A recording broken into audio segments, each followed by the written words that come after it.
Florida's first few public schools are set to restart in-person learning next week, and it's going to be a trial by fire for their reopening plans, which are required by the state.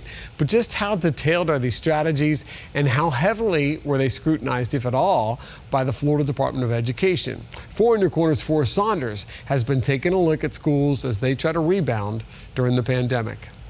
The first day of class is weeks away for high school teacher Jessica Barthel. More than anything, I miss my kids. The North Florida woman wants to return to in-person learning, though she has little confidence her district is ready. It's a very palpable sense of grief for me, but it's not anywhere near the same kind of grief as if I start seeing deaths. Barthel worries her school's plan to return isn't enough and that the state is complicit, rubber-stamping reopen strategies to comply with what the federal government is pushing. They're not really considering the best needs of our constituents in our state as the epicenter. The Florida Department of Education required approval of the plans through the commissioner's controversial reopen order last month. Most have done so, risking loss of funding for noncompliance. We wanted to take a closer look at them, and after review, found plans are inconsistent. They range from very detailed to pretty reserved. Take a look.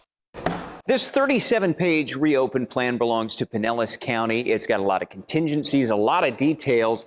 But then there's Orange County, which is half the size and half the details.